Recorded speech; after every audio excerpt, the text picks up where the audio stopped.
This is what you'll get when you mess with us.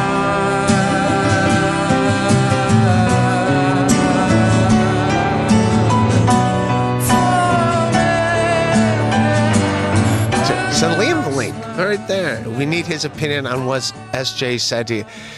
What he did to you today. What did he do to you today? I was literally on for like 1 minute, and he was like trying to say he canceled my gig in Columbus, which is not true. It had nothing to do with him. But the fact that he was like celebrating it was like also kind of disturbing. You know what's crazy about that? I mean, John is a guy, I've said this over and over. People have legitimately contacted his venues, and they have legitimately fucked with his gigs. And he is literally the last person on earth who should be celebrating that happening to anyone. Yeah. That didn't happen. Like, I mean, yeah, I just didn't sell tickets. That's all it was. I didn't sell tickets. It's on me. No one else. It's on me. That's on me. Fucking Columbus Funny Bone on a Sunday in the middle of May. Like, it didn't happen. On to the next. What's the next gig? There's this clip. I'll play it for you. I played it on the earlier show. As a professional.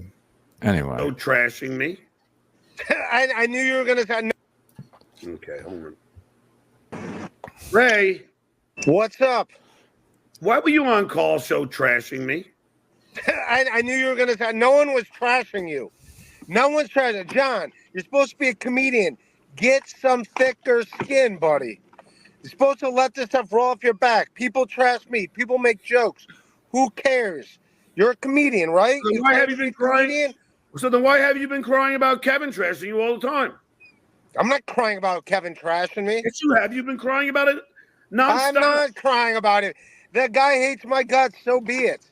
That's fine. I did a drawing of him last night. I don't care. Go ahead. The second I'm going to go run on a treadmill. Go ahead and trash me. I don't care. Well, do you care that your comedy gig got canceled and you're out $600? What comedy gig you talking? How do you know about what's going on in my life? I'm talking about the Funny Bone, the Clubmas Funny Bone. Yeah, all right. We'll leave some of it. All right. If they trash me, I don't give a shit. Go ahead, trash me. All right, peace.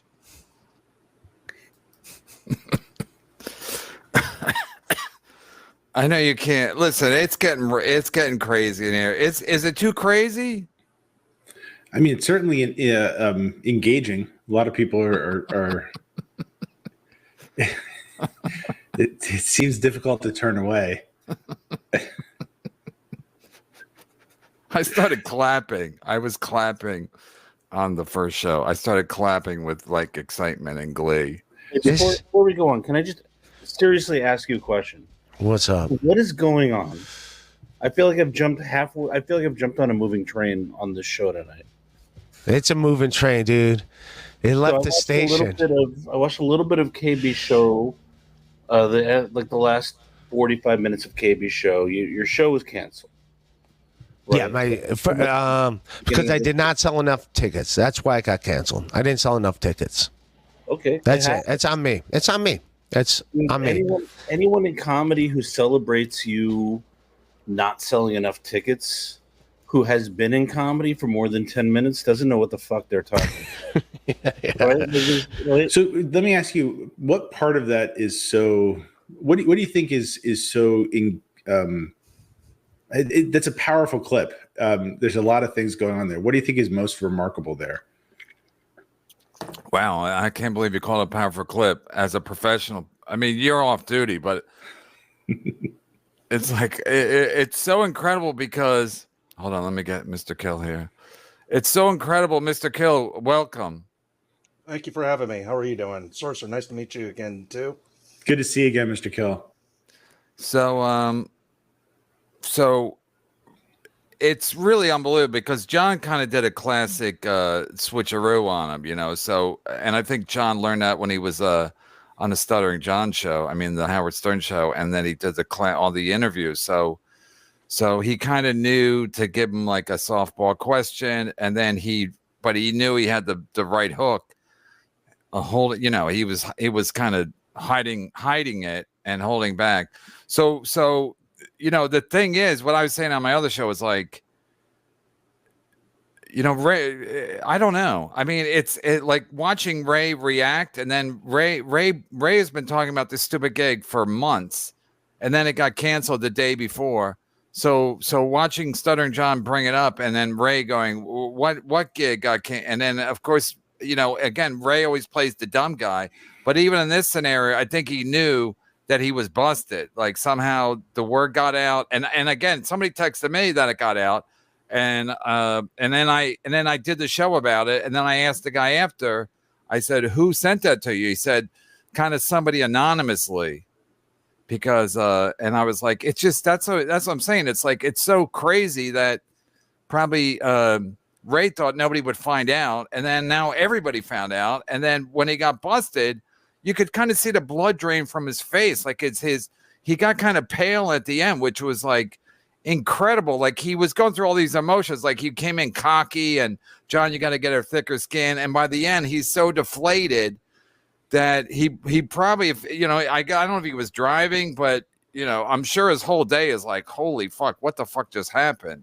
But the Dabbleverse it's hurting you more than it serves you, right? And this podcast hurts you more than it serves you. So why do you do the podcast? Why do you like stick in the Dabbleverse? Like, no, it's fine. All right, let me. Since you're asking, let me answer the question. No, it's a double-edged sword. Mm-hmm. It's great at times, and it's not so fun at times. And right now, it's an adjustment period. Kevin Brennan didn't hate my guts before until like a month ago, so I'm not used to that. I'm used to having that guy kind of like me. So that's like a fucking, Kevin, you know, like. Hate you. He hates me. He hates me. Kevin hates my guts. Kevin wants me dead. Kevin wants me in jail. Kevin wants me in jail. Quit talking over me. We can't talk over each other. But Kevin hates my guts. Kevin wants me in jail. He wants me in Rikers Island for talking to a guy that he was going to talk to. Yeah. We can't talk over each other though when we do this. I understand, but I just want to explain. Kevin's mad at you. Because he's mad you're doing Hackamania, and he's mad you're doing these other people's shows, and he feels like, you know, I'm mad at him, and you're mad at him as a result, right? I'm mad at him. He's not a nice guy. So then look, if he's not a nice guy, why do you care what he thinks of you? I'm not. I'm trying to move on. No, I know I was clapping. Listen. I couldn't. I just couldn't believe it was like everybody that I love and hate, Stuttering John, Ray, Quad Father, just sitting there. And the fact that Ray came in, Ray comes into, Carlos can talk about it. Ray comes into everything like a child, like so innocently, like what can go wrong? And then the look on his face when he realized that he knew Stuttering John was talking Stuttering about John knew, yeah, that Stuttering John knew that the gig was canceled, and Ray was like, "How did you know?" It's incredible. Wow. Anyway, go ahead, Carlos, if you want to comment on that. Well, yeah, it was like watching like idiot CNN. You know, it was very compelling to watch that stream because I didn't know any of that. I was learning it all from you as you were live. So it's right here.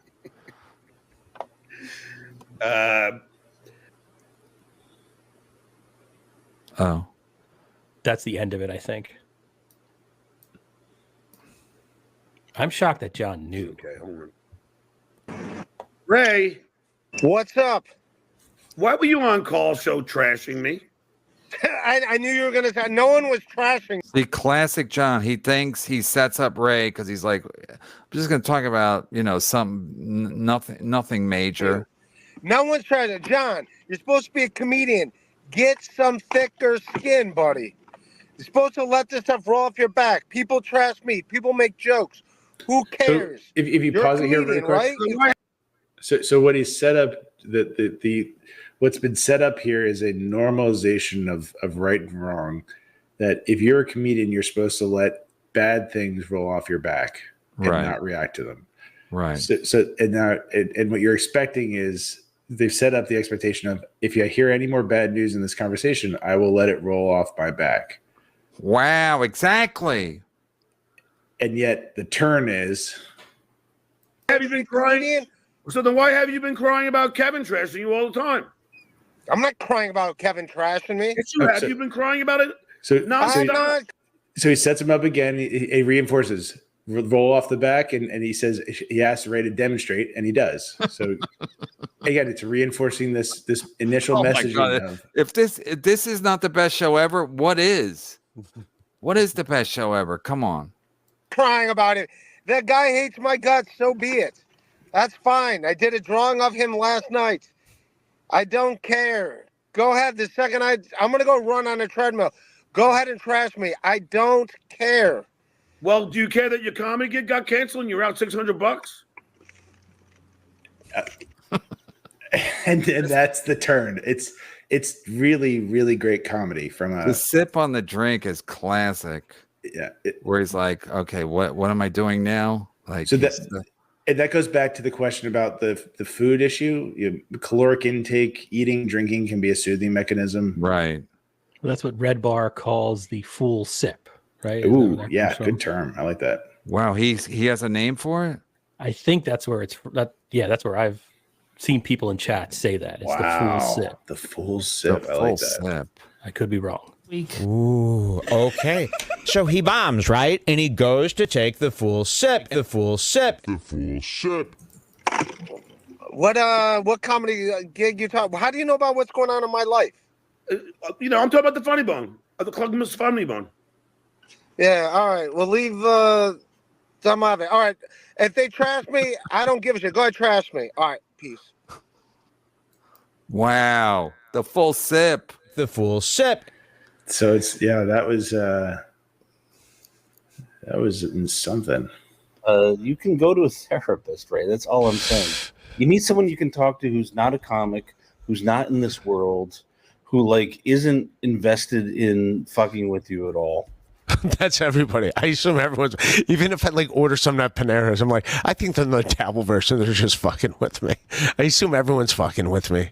So this afternoon on the 15th hole at our club, that you can get to the halfway house. No one's doing well. Go ahead. On the 15th hole, it's this really beautiful downhill par 5. So these people usually end up teeing up twice because you can really bomb it, and everyone feels great hitting it. So I usually swing over the halfway house again just to grab another soda or use the bathroom. And one of the people who works there who saw me on here and is a fan. Oh, wow. But does not tell anybody. We had a moment, and I was like, hey, so because it's this club's even kind of way above my head. Yeah. And he leans in, he goes, "Do you hear Ray's gig got canceled?" Oh my God. And I was at 2:00 this afternoon. I go, no. Oh my God. I go, no, I didn't. He goes, well, are you on tonight? I was like, I don't know, but that's. Oh, that's incredible. Wow. What a small world. Big world, though. Yeah, it was very. Wow. Did you hear Ray's gig got canceled on the halfway house? At 2 p.m. Wow. It feels like being part of a very strange, maybe this is how it was to be a Mason or right, part of the Revolution, the American Revolution. Catholic at the beginning. Yeah, it feels very clandestine and like we're everywhere.